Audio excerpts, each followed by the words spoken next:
بسم اللہ الرحمن الرحیم۔ ناظرین، آج پہلی قسط اور وی لاگ نمبر ہے 40 یعنی 40 اور پیج نمبر ہے 37 یعنی 37 معارف القرآن جلد 2 سورت آل عمران نمبر 3 اور آیت نمبر ہے 19 یعنی 19۔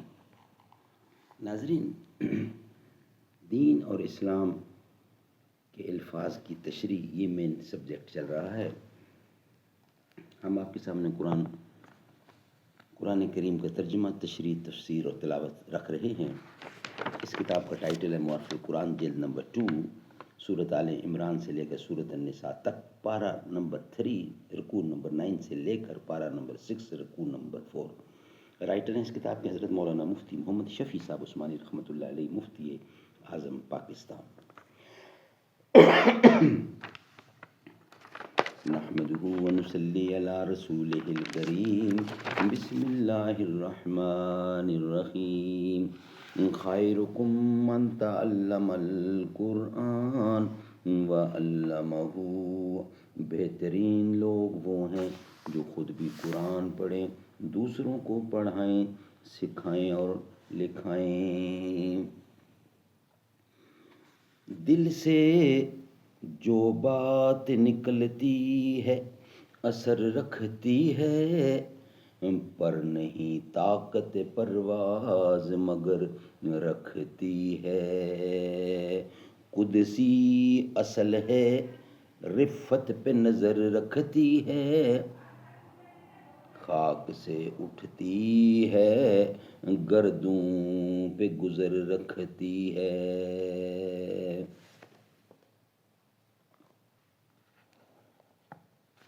جبرائیل علیہ السلام کی ایک حدیث جو تمام کتب حدیثہ میں مشہور ہے، اس میں رسول اللہ صلی اللہ علیہ وسلم نے اسلام کی یہی خاص تفسیر بیان فرمائی ہے۔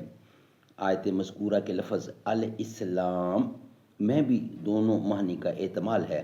پہلے معنی لیے جائیں تو مدد یعنی مطلب یہ ہوگا کہ اللہ تعالیٰ کے نزدیک مقبول دین صرف اسلام یعنی دین اسلام ہے، یعنی اپنے آپ کو اللہ تعالیٰ کے تابع فرمان بنانا اور ہر زمانہ میں جو رسول آئے اور وہ جو کچھ احکام لائے اس پہ ایمان لانا اور اس کی تعمیل کرنا۔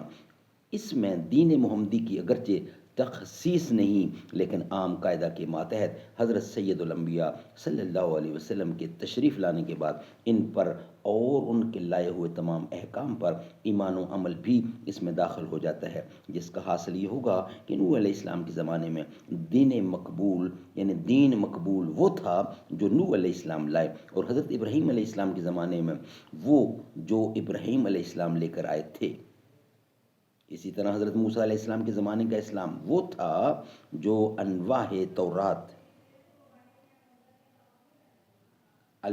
تورات اور موسوی تعلیمات کی صورت میں آیا، اور عیسیٰ علیہ السلام کے زمانے کا اسلام وہ جو انجیل اور عیسوی ارشادات کے رنگ میں نازل ہوا، اور آخر میں خاتم الانبیاء صلی اللہ علیہ وسلم کے زمانے کا اسلام وہ ہوگا جو قرآن و سنت کے بتلائے ہوئے نقشے پر مرتب ہوا۔ ناظرین، یہ ویلاگ یہاں کمپلیٹ کرتے ہیں۔ انشاءاللہ نیکسٹ ویلاگ یعنی دوسری قسط بقیہ حصہ، اس کا خلاصہ ہم آپ کے سامنے رکھیں گے۔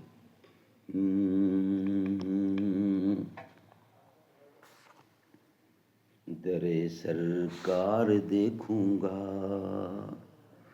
در سرکار دیکھوں گا، بڑے عرصے سے چاہا ہے در سرکار دیکھوں گا، وہیں میرا گزارا ہے در سرکار دیکھوں گا، مبارک ہاتھ سے اپنے وہ دیتے ہیں فقیروں کو، میرا بھی کچھ تو حصہ ہے در سرکار دیکھوں گا، بڑے عرصے سے چاہا ہے مجھے دو پرمنٹ ویزا پابندی ہو کوئی بھی، مجھے دو پرمنٹ ویزا نہ پابندی ہو کوئی بھی، مجھے تا عمر جانا ہے در سرکار دیکھوں گا۔